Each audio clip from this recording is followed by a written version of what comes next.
If itu fungsinya untuk kondisi yang lebih dari satu. Nah, kalau kondisinya cuma satu ya tidak perlu Anda pakai if. Tapi kalau kondisinya lebih dari satu, entah dua kondisi, 3, 4, 5, maka perlu pakai if. Sebagai contoh di depan itu ada masalah keterangan, isinya bisa lulus, bisa ulang, ada dua kondisi. Kemudian diskon, dapat diskon sama enggak, ada dua kondisi. Kemudian contoh ketiga, keterangannya ada yang lunas, ada yang utang, ada dua kondisi. Maka untuk mengisikan kan nggak mungkin Anda isikan secara manual. Anda lihat keterangannya, bahwasannya untuk nilai 60 ke atas maka lulus. Nggak mungkin kan di kolom keterangan kita isikan manual. Oh itu lulus ya, oh itu lulus juga. Kemudian di bawahnya, oh itu ulang. Nggak mungkin Anda lakukan itu. Di sini cuma berapa ini? 7 data.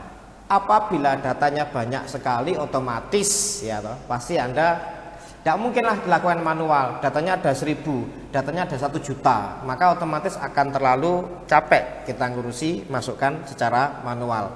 Nah, otomatis kita butuh sebuah rumus yang dimana, rumus atau function yang dimana bisa mempersingkat kinerja kita sehingga nanti bisa terisi dengan mudah.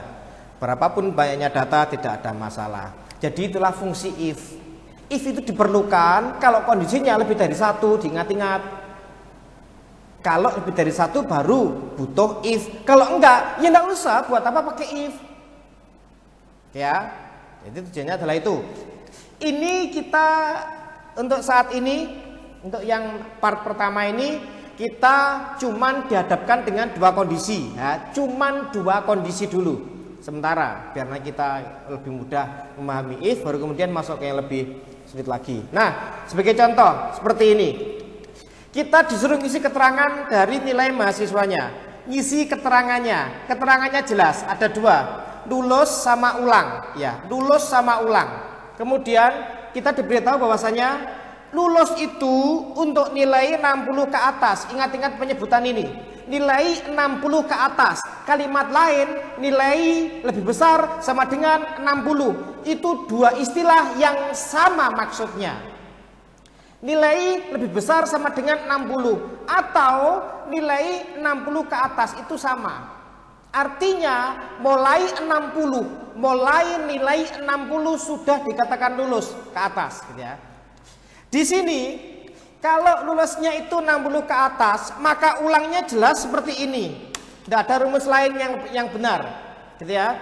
Jadi kalau lulusnya 60 ke atas, maka kurang dari 60 itu ulang, itu jelas. Hanya ini yang benar keterangannya.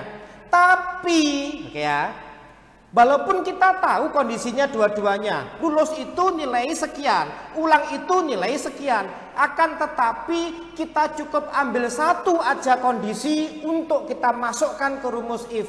Ambil satu aja kondisi, yang mana enaknya, terserah yang mana. Bisa kondisi yang lulus yang diambil, bisa kondisi yang ulang yang diambil, boleh. Contoh ya, saya ambil kondisi untuk yang lulus, maka ini tak hapus saja biar tidak mengganggu pikiran. Nah gini, dah. Jadi dengan kata lain, saya nanti akan ngecek. Saya akan ngecek seperti ini. Apakah nilai Anda 60 ke atas? Maka kalau iya, berarti lulus. Kalau enggak usah ditanya lagi. Pasti ngulang. Jadi kalau saya tanya kepada Anda, apakah nilaimu 60 ke atas? Kalau Anda jawab ya, maka pasti lulus. Kalau Anda jawab tidak, nggak perlu saya tanya lagi. Berarti nilaimu di bawah 60 ya? Itu nggak perlu. Seperti hanya begini. Saya tanya kepada seseorang, Anda bebaslah siapa. Apakah kamu laki-laki? Kalau Anda jawab tidak, nggak perlu saya tanya lagi gitu loh. Apakah kamu laki-laki? Anda jawab tidak. Masa mau tanya lagi? Berarti apakah kamu perempuan? Kan percuma gitu loh ya. Contoh gitu. Jadi saya if kan satu aja. Saya boleh tanya gini, apakah kamu perempuan? Boleh, terserah. Sama hanya tadi itu. Yang di if kan lulusnya boleh, ulangnya boleh, sama aja.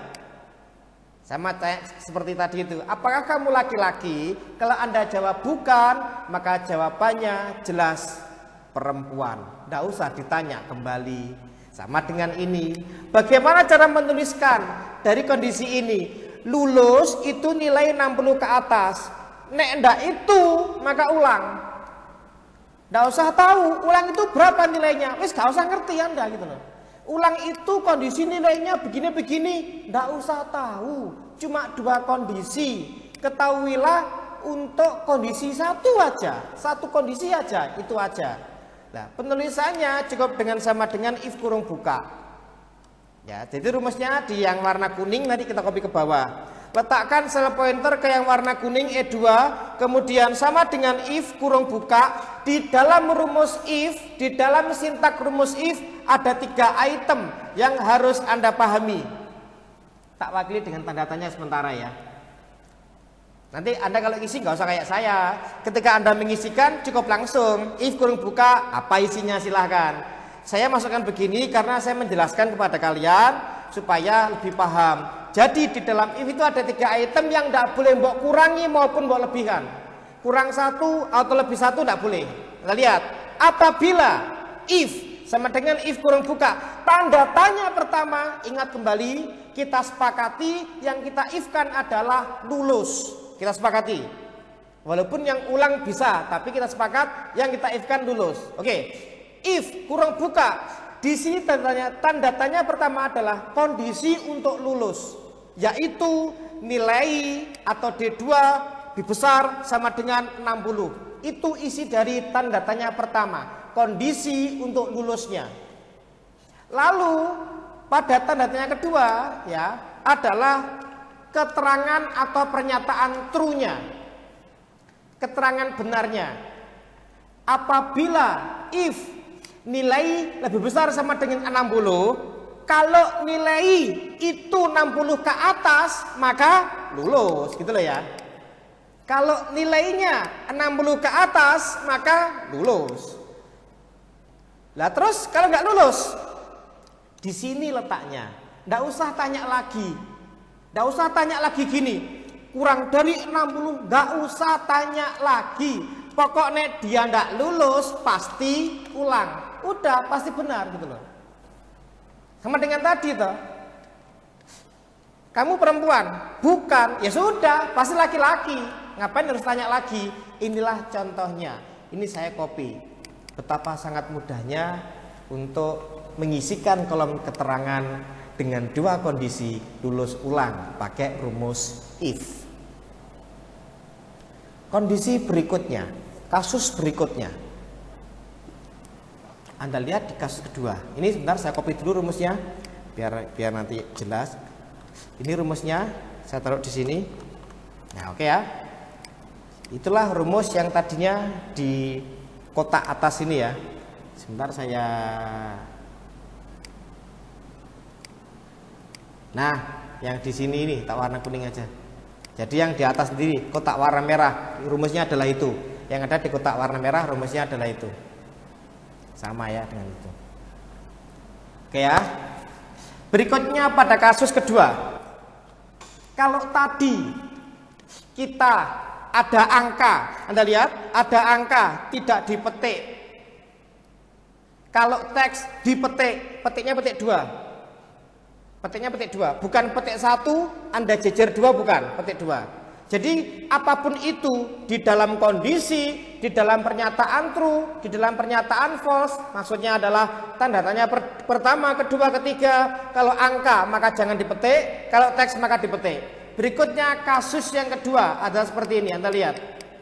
Tak tutup yang tadi biar nggak bingung. Oke ya. Diskon diberikan sebanyak 10%. Apabila keterangannya cuma gini tok, lihat ya. Diskon 10%, maka artinya diskon itu diberikan kepada semua transaksi tanpa terkecuali, tanpa syarat. Diskon 10%, berarti nggak pakai if. Jangan mentang-mentang belajar if lalu setiap kolom selalu pakai if, nggak gitu juga.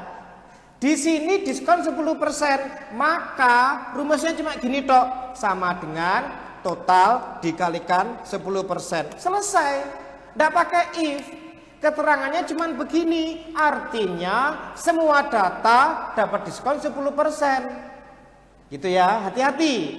Jangan kemudian diantem if terus. Apa keterangannya? Cuma gini tok ngomongnya, diskon 10%. Ya sudah, nggak pakai if. Tapi beda cerita kalau dia ngomongnya begini. Nah, lihat. Diskon 10% itu diberikan apabila totalnya itu di atas 100.000. Ini yang pakai if, karena diskon diberikan untuk kondisi tertentu. Kalau diamati dari keterangan ini bahwasanya kolom diskon ini tetap punya dua kondisi. Ya, pengisian kolom diskon ada dua kondisi, makanya pakai if. Kondisinya apa? Dapat diskon sama tidak, gitu loh. Dengan ketentuan ini totalnya ya, dapat diskon sama tidak. Kalau dapat diskon nilainya 10%, kalau enggak dapat sama dengan 0. Enggak dapat berarti 0. Dapat diskon nilainya 10%, enggak dapat berarti 0. Oke, perhatikan. Caranya bagaimana? Di sini sekali lagi. Silahkan diambil salah satu untuk di-if-kan. Yang di-if-kan kalau yang tadi lulusnya apa ulangnya? Sama ini juga, yang di-if-kan dapat diskon atau yang tidak, terserah. Umumnya manusia, umumnya pikiran normal orang, yang di-if-kan diskonnya. Kalau Anda mungkin tidak normal, baru mungkin yang tidak diskon gitu ya. Umumnya orang normal yang di-if-kan adalah yang dapat diskon. Ingat dua kondisi, dapat diskon sama tidak. Ada dua kondisi. Di sini yang saya if-kan contoh yang dapat diskon. Anda lihat, saya taruh di sini. Ingat ya, diskon diberikan senilai 10%. Oke, hanya apabila totalnya lebih dari 100.000, lebih dari 100.000. Sama dengan if kurung buka di warna yang kuning itu, tanda tanya 1, 2, 3. Tanda tanya pertama, kondisinya saya bilang tadi, kita sepakati yang kita if-kan yang dapat diskon, yang kita if-kan yang dapat diskon. Jadi ini adalah kondisi untuk dapat diskon. Apa itu? Tanda tanya pertama, kondisinya total lebih dari 100.000 tanpa pemisah ribuan. Ingat, langsung 100.000 tanpa pemisah ribuan. Dan jangan dipetik yang jelas, dia kan angka. Ya, ini kondisi untuk dapat diskon. Apabila totalnya lebih dari 100.000, maka dapat diskon, kan gitu ya. Dapat diskonnya berapa? 10%. Jangan langsung dikalikan dengan total begini. Salah, bukan salah. Saya tidak bilang salah, tapi akan saya jelaskan ke Anda rumus yang lebih efisien, sederhana, benar dan efisien. Nah gini benar tapi nggak efisien. Jadi begini yang benar. Apabila totalnya lebih dari 100.000, maka dapat diskon 10%. Nah kalau nggak dapat, tanda tanya terakhir, pernyataan false. Kalau nggak dapat ya 0. Sudah? Nah, jadi setelah if ini, ingat, setelah if selesai, baru kemudian dikalikan dengan total. Begitu caranya. Saya enter. Ini apa minus ini? Minus ini merupakan format comma style. Saya menggunakan comma style. Comma style kan masih ingat ya, kalau 0 ditampilkan tanda minus. Jadi ini artinya adalah 0, nggak dapat diskon. Saya copy. Benarkah cuman satu yang dapat diskon? Jawabannya adalah sangat benar. Cuman itu yang dapat diskon. Saya copy ke sini, itu rumusnya, terus yang paling atas sekali lagi tak tebalkan. Nah, jadi rumus ini ditempelkan ke tempat yang warna merah itu, kayak seperti itu contohnya pada kasus kedua, masih dengan dua kondisi. Sekarang contoh terakhir ketiga, untuk dua kondisi, saya berikan 3 contoh ya. Contoh terakhir, contoh ketiga. Masih dengan dua kondisi. Anda lihat, di sini ada total. Contoh Anda belanja di Alfamart, Indomaret atau tempat yang lainnya bebas. Anda belanja habisnya total, habisnya ini. Kemudian Anda bayar pakai uang ini. Orang bayar kan belum tentu pas, tergantung duitnya gitu ya. Nah, saya minta diisi keterangan. Ada dua keterangan, lunas atau utang. Lunas atau utang. Oke ya, ada dua kondisi, lunas dan utang. Berarti kalau dua kondisi jelas ngisinya saya pakai if. Nah, yang di if kan yang mana? Nah, sekali lagi bebas. Kita sepakati aja, yang kita if-kan adalah lunasnya. Perhatikan, yang kita if-kan adalah lunasnya. Lunasnya. Perhatikan, maka rumusnya adalah sama dengan if kurung buka, masih dengan cara lama saya ginikan. Ingat, yang saya if-kan adalah lunasnya. Maka tanda tanya pertama adalah kondisi untuk lunas. Kondisi untuk lunas itu apa? Hati-hati, banyak yang kejebak. Jangan begini, apabila total sama dengan dibayar. Itu belum benar. Nah, kalau kita bayarnya lebih, masa utang? Kan gitu ya, hati-hati. Bisa jadi kita bayarnya lebih. Belanjaan habisnya cuma 7.000 loh, 7.000. Saya bayar pakai uang 10.000. Belanjaan saya habisnya 7.000. Tak bayar pakai uang 10.000, kan lunas gitu loh. Kalau Anda pakai logika ini, maka menjadi utang nanti. Kamu belanja habisnya 7.000, mbok bayar 50.000, utang kamu. Karena nggak sama bayarannya. Jadi kondisi yang benar untuk lunas adalah apabila if kurang buka dibayar lebih besar sama dengan total. Itu yang benar. Itu kondisi untuk lunas. Apabila kondisi itu benar terpenuhi, maka lunas dong, gitu ya. Maka lunas.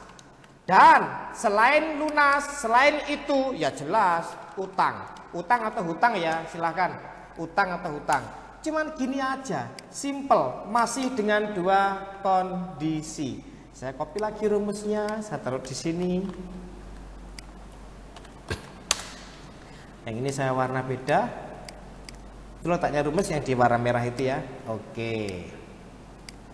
Itu tadi contoh tiga kasus dengan if sederhana. 3 kasus dengan masing-masing cuman ada 2 kondisi. Yang pertama adalah lulus atau ulang, yang kedua adalah dapat diskon atau tidak, yang ketiga adalah lunas atau utang. Berikutnya adalah penggunaan fungsi if yang kondisinya lebih dari 2. Ya, penggunaan fungsi if yang kondisinya lebih dari 2. Contoh pertama, Anda lihat ini. Di sini cuma ada 4 nama. Cuman ada 4 nama. Jurusannya IPDS, kodenya, maaf. Kode jurusannya Roni itu I, Romat P, Rosa D, Roro itu S. Dan inilah keterangan nama jurusan. Kalau E Kabapeksim, kalau Inforkom, kalau S Kasima PR, D Dekrakom, PK BIPA. Ini yang saya tekankan. Ini yang saya tekankan kepada Anda semuanya. Perhatikan. Di 4 nama ini ada 1 jurusan yang tidak ada. Di 4 nama ini ada 1 jurusan yang tidak ada, yaitu jurusan E. Bukan berarti terus E mbok anggap tidak ada. Anda salah besar, hati-hati. Hati-hati di sini ya. Apapun kondisi yang ada, semua harus dimasukkan. Kondisi yang ada, semua harus masuk. 5 kondisi Pak, masuk semua. Walaupun tidak ada yang ngambil Kabapeksim. Diingat-ingat itu. Nah, terus kayak gitu, oke, jelas ya. Jadi dengan kata lain, acuannya bukan ke sini, tapi acuannya adalah ke dalam keterangan yang ada. Di keterangan itu isinya apa saja, itulah yang dimasukkan. Begitu. Memasukkannya tolong sekali lagi, karena ini udah lebih dari 2 kondisi, lebih dari 2, memasukkannya sekali lagi dibiasakan urut dari atas ke bawah. Urut dari atas ke bawah. Jangan mengacu dari sini. Di sini memang untuk menentukan kode ini, untuk menentukan jurusan dari mahasiswa itu apa. Tapi dalam memasukkan if Perhatikan urutan di keterangan ini. Langsung aja. Rumusnya di sini. Perhatikan. Ya, rumusnya di sini. Di sini ada berapa kondisi? 5. Ada 5 kondisi. Maka yang diifkan adalah 4. Maka yang diifkan 4. Yang satu ya enggak ya. Sama dengan tadi itu loh. Ditanya, Anda laki-laki? Enggak, bukan. Maka jelas, saya nggak usah tanya lagi, berarti perempuan. Tapi kalau saya tanya ke Anda masalah apa ya? Masalah agama, enggak, bukan bermaksud sara ya. Kalau ngomong status juga Anda enak, status agama aja. Kalau saya nanya ke Anda masalah agama, saya tanya sampai 4 kali. Semoga apa yang saya ketahui dulu waktu sekolah agamanya masih sama ya. Islam, Kristen, Katolik, Hindu, Buddha. Wes anggapan itu ya. Maaf kalau ada yang kelewat saya mohon maaf. Islam, Kristen, Katolik, Hindu, Buddha. Saya tanya ke Anda, apakah Anda Islam? Bukan. Gak mungkin saya menyimpulkan, saya pasti tanya lagi. Ingat, pertanyaan pertama, apakah Anda Islam? Bukan. Saya akan tanya kedua kalinya, harus. Kalau gitu Kristen ya? Bukan juga. Saya masih harus tanya lagi. Pertanyaan ketiga, Anda Katolik? Kalau gitu, bukan. Dan saya harus tanya lagi terakhir kalinya, berarti Anda Hindu ya? Bukan juga. Setelah itu baru saya memutuskan Anda pasti Buddha. Ingat ya, 4 kali saya tanya. Dari 5 agama 4 saya tanyakan. Sama, dari 5 jurusan maka saya akan bertanya sebanyak 4 kali. Kita urut dari atas. Perhatikan sintak rumusnya. Anda lihat, diletakkan di yang warna kuning itu sama dengan if kurung buka. Apabila, ingat, Anda lihat, yang diifkan apa? Kode dari mahasiswa, kodenya. Jadi lurus ya, jangan ke bawah, enggak boleh lurusnya. Apabila itu sama dengan, ini yang rata-rata keliru. Jangan sama dengan i. Ingat, mengacunya kepada keterangan. Apabila kode jurusan mahasiswa sama dengan e, lihatnya saya di sini urutannya. Gitu loh. Dari situ, maka itu adalah kabab eksim. Sudah. Titik koma, masukkan if yang kedua. Apabila kode jurusan sama dengan i, urutannya tadi habis ei ya, nggak tampak di sini ya. Maka itu adalah inforkom. Titik koma, if yang ketiga. Apabila urut ya, yang disorot tetap B2 terus, nggak geser ke bawah enggak, tetap B2. Itu sama dengan S, masih S, maka kasima PR. Kurang 1 if-nya. Apabila if terakhir, if keempat, apabila kode jurusan adalah D, maka degrakom. Tinggal 1 jurusan, tidak perlu di-if-kan. Kalau bukan kabab eksim, bukan inforkom, bukan kasima PR, bukan degrakom, maka pasti dia kabipa. Gitu loh ya. Itu caranya. Kurung tutupnya berapa? Sebanyak jumlah if-nya. If-nya kan ada 4. Maka kurung tutupnya juga 4. 1, 2, 3, 4. Enter. Selesai. Cuman begini aja, dijamin benar. Nanti ternyata apabila Rosa ini pindah jurusan Pak, ternyata Rosa itu di degrakom tidak kuat, dia pindah jurusan ke kabab eksim. Anda lihat terjadi Rosa pindah ke E, saya enter. Itu jadinya. Begitulah maksudnya. Oke ya, rumusnya seperti apa? Rumusnya ada di sini. Saya tebalkan seperti tadi, saya warna merah, saya warna kuning. Rumusnya saya copy ke bawah. Taruh sini aja mungkin ya. Nah itu rumusnya adalah ini, tebel warna merah. Itulah rumusnya untuk mengisikan jurusan. Kasus pertama dari kondisi yang lebih dari 2. Masih bisa ya, masih simpel. Berikutnya kasus kedua. Ya hampir sama lah, saya rasa sama lah. Ya mirip-mirip kan. Tadi ada 5 kondisi. Wow, sekarang cuma 3 kondisi. Lebih sedikit kan ya. Nah lihat ini. Nah ini. Di sini contohnya, gaji pokok. Gaji pokok itu ditentukan berdasarkan golongan. Ya, gaji pokok itu ditentukan berdasarkan golongan. Nanti kalau prakteknya di lapangan, di perusahaan-perusahaan itu kan yang membedakan adalah tunjangannya, tunjangan apa gitu ya. Gaji pokoknya sama. Jadi gaji pokok itu ditentukan berdasarkan golongan. Nah, lihat ini. Golongan 1 itu 2,5 juta. Golongan 2 3 juta. Golongan 3 3,5 juta. Bagaimanakah cara memasukkannya? If-nya ada berapa? Nah, lihat. Ada 3 kondisi. Golongan 1, 2 dan 3. Ada 3 kondisi. Maka if-nya ada 2. Yang diifkan yang mana? Kalau yang tadi, yang taifkan adalah ini, yang tadi itu ya, itu. Yang sekarang yang diifkan ya sama, 2 kan? Ini ajalah. Nah, gitu misalkan. Itu yang saya ifkan. Ya, jadi sekali lagi ini tuh saya ngulang loh ya, tapi dengan status yang berbeda, dengan kasus yang berbeda. Saya ngulang lagi di atas tadi. Anda lihat, saya urut, letakkan di warna kuning ini. Apabila if kurung buka, simpel kan? Apabila golongan karyawan, ini yang diklik. Apabila golongannya sama dengan 1, ingat satunya, tidak dipetik. Apabila golongan 1 maka berapa gajinya? 2,5 juta. Jangan dikasih titik langsung, gitu loh. Kemudian masih ada 1 if lagi, ada 2 if kan tadi. Apabila berikutnya ya, apabila golongannya 2 maka gajinya 3 juta. Gitu.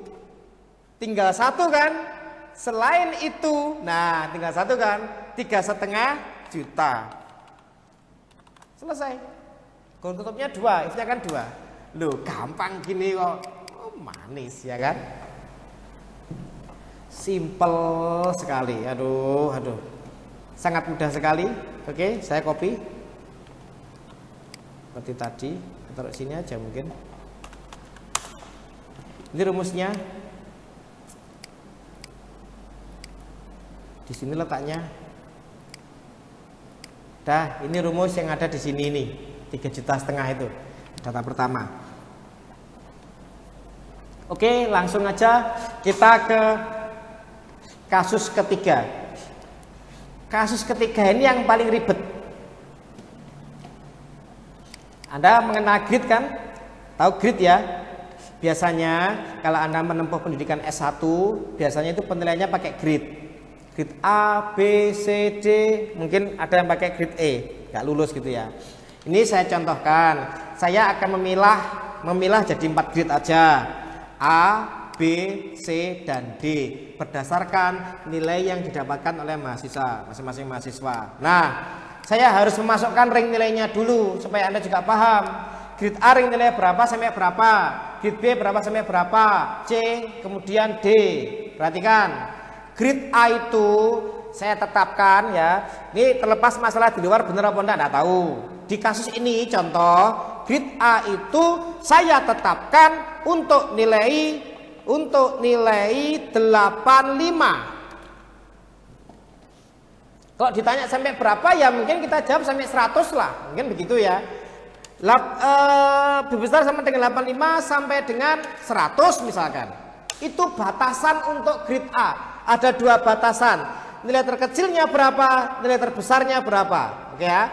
Nilai terkecil berapa, nilai terbesar berapa. Ada 2 batasan pada masing-masing grid nantinya. Grid A adalah itu.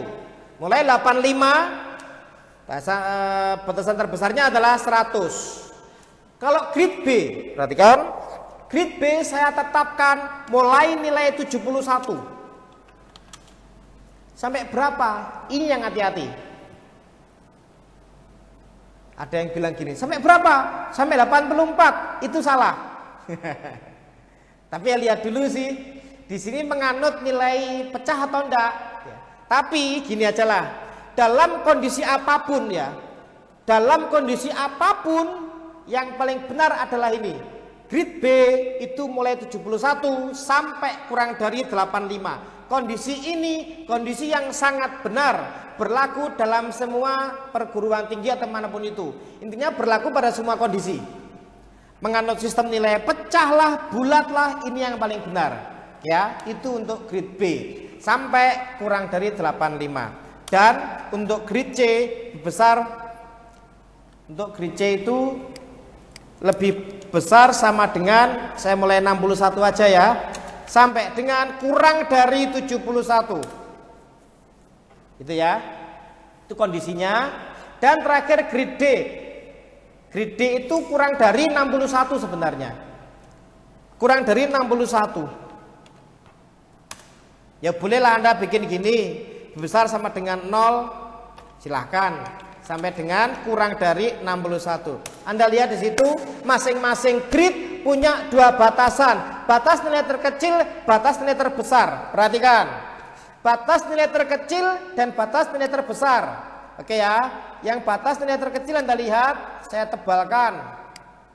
Saya warna merah biar Anda semuanya paham. Untuk batas nilai terkecil tak ginikan semua biar Anda bisa membedakan. Ini sama. Ini juga. Dah ya. Itu batas nilai terkecil, batas nilai terbesar. Yang batas nilai terkecilnya merah, batas nilai terbesarnya itu warna biasa. Oke.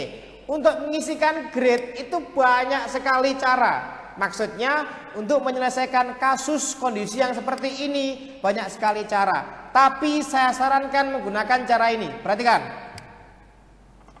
Anda urut terserah mau dimulai dari grid D, C, B baru A atau A, B, C baru D. Intinya kalau Anda dihadapkan dengan 4 kondisi yang di-if-kan cuma 3. Ingat ya, 3. Sing mbok if ini mana? Bisa A, B, C atau D, C, B, terserah. Nah, menurut pemikiran orang secara normal, kalau Anda normal ya, maka Anda akan memulai dari A, kemudian B, kemudian C. Artinya kita akan mulai melakukan if itu mulai dari nilai tertinggi.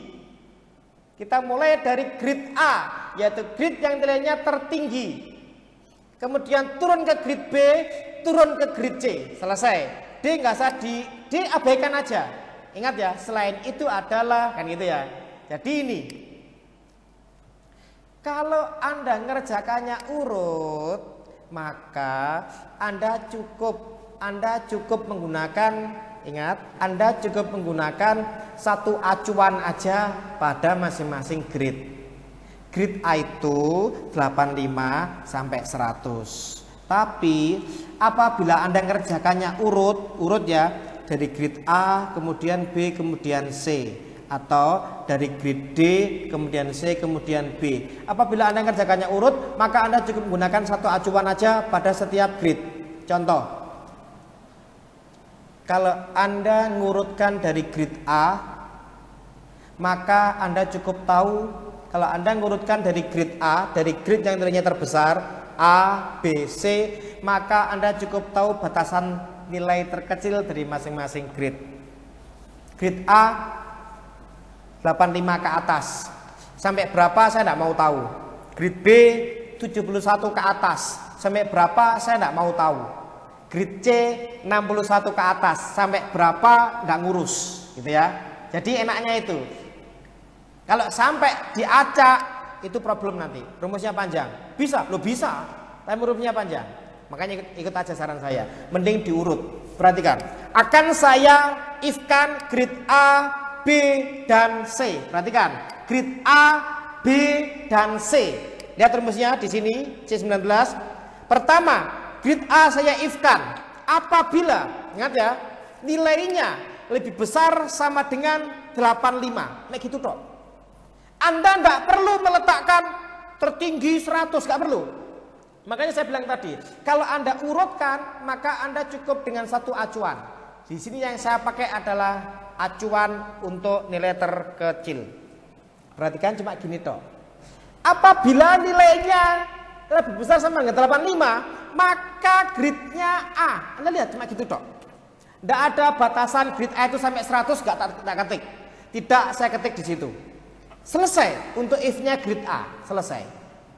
Untuk if-nya grid B, lanjutkan kondisi kedua. Apabila nilainya lebih besar sama dengan 71, maka gridnya adalah B.